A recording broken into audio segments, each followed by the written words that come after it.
Hello আসসালামু আলাইকুম guys, welcome back to my channel. কারণ এখন বন্ধু নাই গাইজ, এখন রাত 12:30 বাজে। রান্নাঘর দেখেন যে আমি আমার মনি মিলে ওই যে যার ভিডিও মানে যার ফোন দিয়ে ভিডিওটা করি, আমরা দুজন মিলে মোরব্বা বানাইছি। দিয়ে এখন বাজা হচ্ছে। অ্যাকচুয়ালি এগুলো মানে এতগুলো আম বিকেলবেলা, আজকে পুরো বিকেলে যে রাইয়ানের মা মানে কুসুম খালামুনি মিলে মানে এইভাবে তুলেছে, কাঁটা চামচ দিয়ে এইভাবে চাপ দিয়েছে, মানে ফাঁকা ফাঁকা করেছে। এখন কিন্তু এটা হাই হিটে আপনার ঘিয়ে ভাজা হচ্ছে।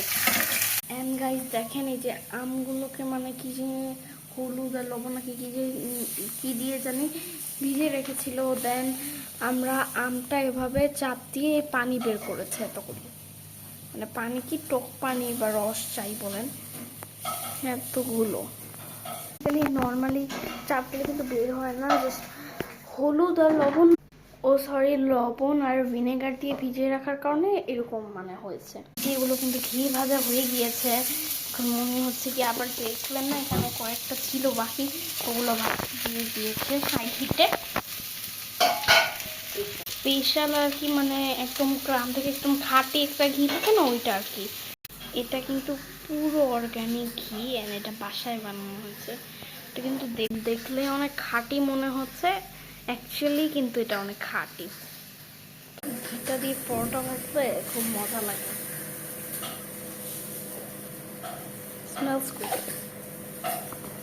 Guys, I just got injured. কি যেন একটা ঢুকছে বা খোঁচা খাইছে, অনেক জোরে ব্যথা খাইছে, রক্ত পড়তেছে। মানে আমি হ্যান্ড ওয়াশ করতে গেছিলাম, দেন এমন হয়েছে। এগুলো কি পিঠা? পিঠা এগুলোর মধ্যে লাগছে পিঠা, নকশি পিঠা চিনির মধ্যে ঢুকায় রাখছে। আচ্ছা গাইস, আমি একটু পাটা একটু ধুয়ে আসি, একটু ক্রিম টিম দিয়ে আসি, অনেক ব্যথা। গাইস, এখন চিনি আর পানি ক্যারামেলাইজ করে ওইটার মধ্যে তেজপাতা, এলাচ, তারপর দারুচিনি অ্যান্ড ঘি দিয়ে টোস্ট করে আমগুলো দেওয়া হয়েছে।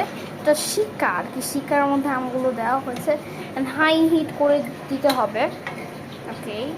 ওকে গাইস, মোরব্বা হওয়ার পর আপনাদের অবশ্যই রেজাল্ট জানাবো। এটাই হচ্ছে গিয়ে লাস্ট স্টেপ আর কি মোরব্বার। এভাবেই মোরব্বা বানায়। আস্তে আস্তে এটা হচ্ছে কি একটু হবে, ড্রাই হবে, জুসি, অনেক মজা খেতে হবে। তো এইভাবেই আপনারা